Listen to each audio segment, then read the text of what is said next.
Guys, there is so much to talk about, like so much. There's Europeans, there's US nationals, there is Daniel Grassl's first competition at Europeans under Team Tutberidze, and we are going to talk about all that. However, today a big announcement dropped, and it was that the IOC put out a statement saying that they are clearing a path for Russian and Belarusian athletes to compete at the next Olympics. Ironically, the statement is called Statement on Solidarity with Ukraine, Sanctions Against Russia and Belarus, and the Status of Athletes from These Countries. And it feels like it is notes from a meeting that they had. They explained that the Executive Board of the Olympic Committee and the Paralympic Committee met, and these were kind of like the topics of discussion. The discussion had three parts. First, the sanctions against Russian and Belarusian state and government. Second, the solidarity with the Olympic movement with Ukrainian athletes, Ukrainian Olympic Committee. And third, the possible access to sport competitions for individual athletes with Russian or Belarusian passports. So they were talking in this meeting about the possibility of it. However, the notes and discussion points that they stated kind of give a clear indication that they are leaning way more towards inclusion of these individual athletes under some sort of neutrality flag, which we've done before with the whole doping scandal. However, this time we're talking about a war. But the head of the IOC, Thomas Bach, seems to be welcoming back Belarusian and specifically Russian athletes. Regarding the sanctions, they agreed to uphold all the sanctions against Russia or Belarus. This includes no international sports events being organized or supported by the IF or NOC in Russia or Belarus, no flag, anthem, nor colors or any under identifications whatsoever from these countries being displayed at the sports venue, meeting, or the entire venue, and no government or state official from Russia or Belarus being given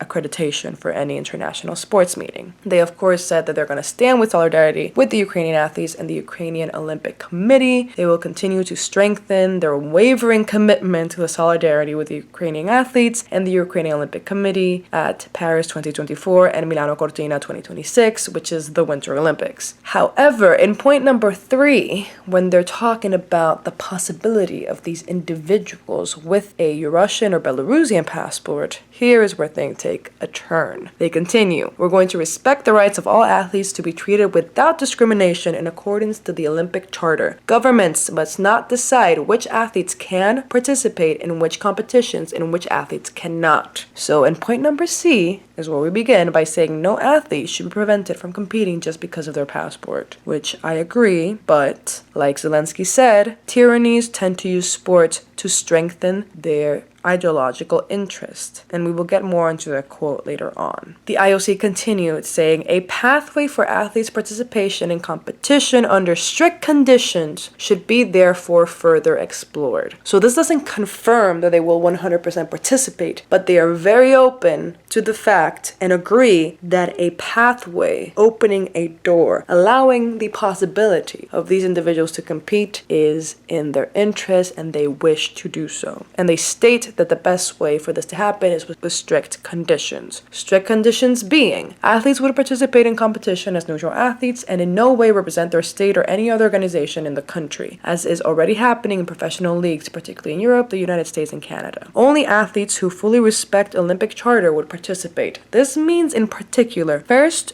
only those who have not acted against the peace mission of the IOC by actively supporting the war in Ukraine could compete. Second, only athletes who fully comply with the World Anti-Doping Code and all relevant anti-doping rules and regulations would be eligible. There must be individual checks carried out for all entered athletes. This means that any athlete who has actively or publicly supported the war in Ukraine would not be eligible. This means that anyone that has posted a supporting Ukraine, worn a Z, the Z that has been now fully associated with supporting the war, would be cut out. However, the only athletes we've seen supporting the war are athletes who have already gotten their medals after the last Olympics, athletes who are known to be close to retirement, or athletes who are not even competing anymore, a la Plushenko, who turned one of their galas into a full-on war-supporting event, to the point where the skaters themselves, Kostornaya and Boykova and Kosovsky included, did not want to participate in the event and still did because of contracts or because they were promised it wasn't a war-supporting event, even though it was. The IOC statement continues. In the event of any athlete failing to respect the eligibility criteria or failing to respect the strict participation conditions as set out above, the IF and or the sports event organizer concerned should immediately remove them from the competition, suspend them from further competitions, and report the incident to the IOC for its consideration for further measures and sanctions. And of course, the larger question is, can Russia and Belarus compete at the Olympics without it being a political act? We know that these kind of authoritarian governments tend to use the Olympics as a show of strength, as a show of support for their country, and use it so that they can gain support within their own home country for the war, to show the strongman image.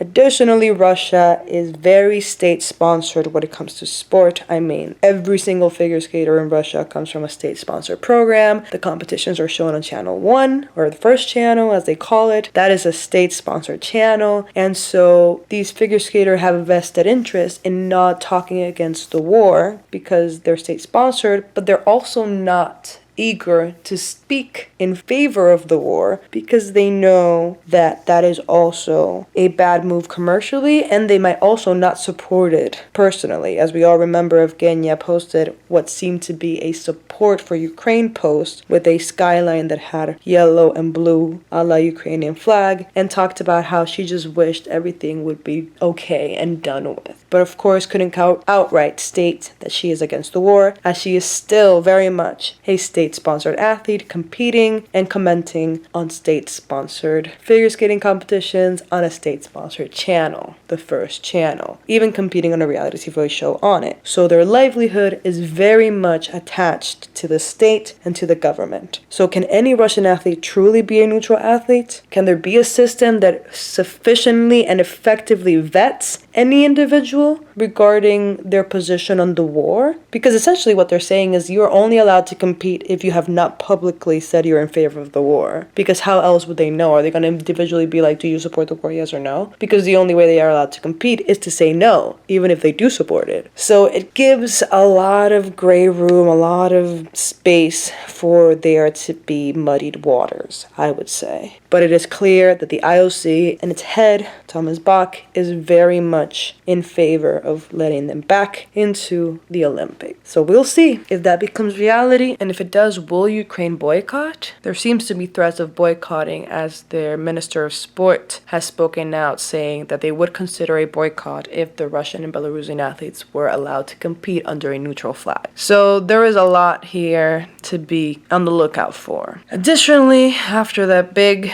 important topic, the original topic I was going to talk about was Europeans, and specifically Daniel Grassl's first outing as a Team Tutberidze skater. Daniel Grasso was seen with Daniil Dudakov in the airport on their way to Europeans. A lot of people were excited and curious to see who was going to accompany Daniel Grasso to the Olympics, and it turns out that it was everybody but Tutberidze herself, Daniil, and Dudakov. However, there was a redheaded woman who was the one who would greet him and sit with him at the kiss and cry. I thought maybe she's a translator, maybe she's part of his Italian team, because Dudakov and Daniil have barely started working with him, and they can't communicate, and they're not his quote-unquote coach. It is Tutberidze. So I don't know what the dynamic was there, but they did accompany him, and they seemed not thrilled with his results, as he ended up in 7th place overall. Daniel Grasso did not have a good outing. He seemed tired, he seemed rough around the edges, but that is to be expected, especially given his big transition. Usually when these skaters switch from one coach to the other is around the 3rd or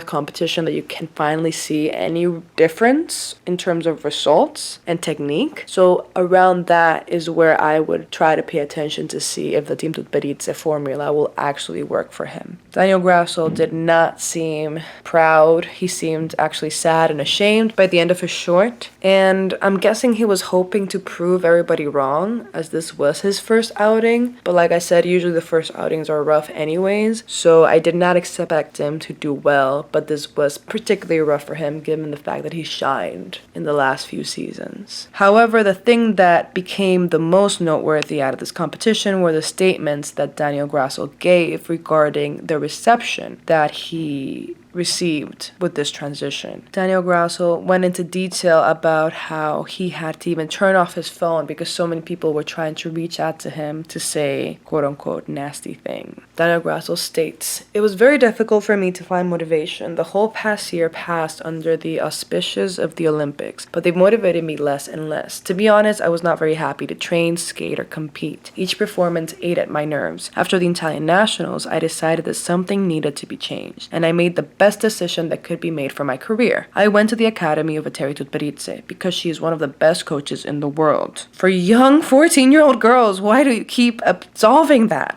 Okay, anyways, let me keep reading this quote. "I believe that sports should be apolitical." Okay, so he's in line with the IOC, I guess. "I hope that you understand me. I decided to go to her academy because it was important for my career and my prospects. I only thought about how to do better for myself and my career. Of course, I did not skate in the most successful way today. I was very nervous and couldn't get myself together. But the result of our work shouldn't be expected at these European Championships. We've worked very little together, and it is a long process. I enjoyed working with Eteri, and I plan to continue training with her in the future. Over time, this will definitely bring results. Training with Tutberidze is hard. She's very demanding, but it motivates me, so it's great. I look forward for returning to her on the ice and training even more vigorously." And after reading this quote, I thought, oh no, it wasn't blind ambition that took him to Team Tutberidze. It was fanboy. He's a fanboy. This read to me like the way he speaks in absolutes about how she is one of the best coaches in the world, about how this was the only way, this was a change that was needed, and thinking about how he had said in the past that he was a fan of Shabakova. Now I'm starting to think he's just a fanboy. He's just really big a fan of Team Tutberidze and all the Tutberidze girlies that come out of there. And he was like, you know what? I can be a Tutberidze girly. But you can't. You can't. Their formula is very strict and it works only with certain girls and certain bodies. Like, it's not even a one-size-fits-all for ages 12 to 18. It only fits with certain girls, and even those end up a little bit twisted. Pun intended. So I fear that once the results don't start to show, he'll be like, wait, what? Why not? Well, because they have yet to ever have success outside of this very, very thin margin of error. So, I don't know. In another quote, Daniel Grasso further explained how he believes the sport is not fully politics. Again, aligned with the IOC, sports is not politics, says Daniel Grasso, but the decision is ethically questionable given that, as indicated by the IOC, Russia is excluded from all international competitions because of the war in Ukraine. This, of course, came before the IOC released their statement today. A decision was taken after the disastrous performance at the Nationals and approved by the Italian Skating Federation. According to the Italian Figure Skating Federation, Grasso himself contacted Team Tutberidze. Daniel arrived in Finland after a 12-hour journey via Istanbul, accompanied by Daniel Gleikenhaus and Sergei Dudakov, coaches of Eteri Tutberidze's team. The coach involved in the doping scandal with Kamila Valieva at the last Olympics. However, Grasso says, "I think the coach has nothing to do with it." Another statement that will certainly cause discussion.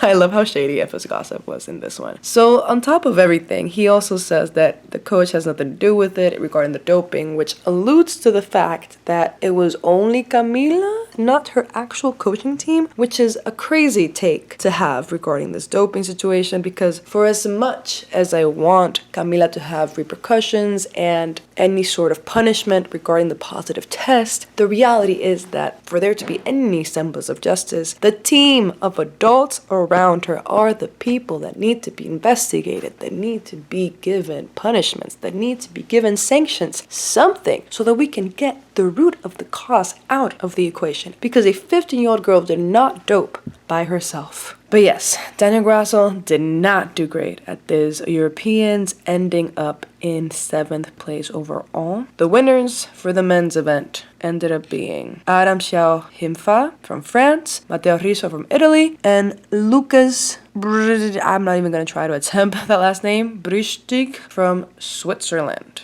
I am going to be completely honest, the only one I'm even slightly familiar with is Matteo Rizzo, and he actually had an amazing quote at the press afterwards. Once this statement was released, a reporter asked him to lend their opinion to this new statement regarding the possible inclusion of Russian and Belarusian athletes back. The reporter says, "The IOC announces decision to return Russian athletes. Do you want to see Russian athletes back even at this Worlds?" At first, they all said they they didn't quite understand the question, so the reporter asked it once again, and then he grabbed the mic and said, "We're happy with our competition right now," and the entire press room applauded. So yeah, Europeans also for the ladies had Anastasia Gubanova, surprisingly in first place, Luna Hendricks in second, and Kimi Repont, who I'm not familiar with at all, from Switzerland, in third place. I have come to learn that I'm not really familiar with that many European athletes. I think I bounce mostly between Canadian, USA, Japan, and then Russian athletes.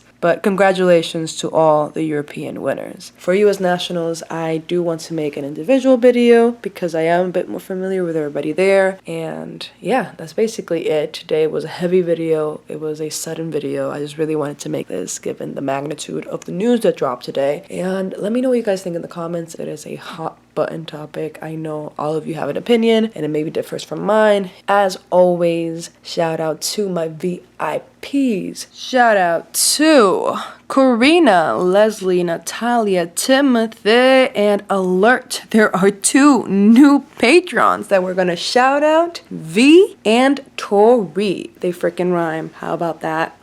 As always, Patreon, Twitter, and merch are all down below, and I'll talk to you guys soon. Bye bye.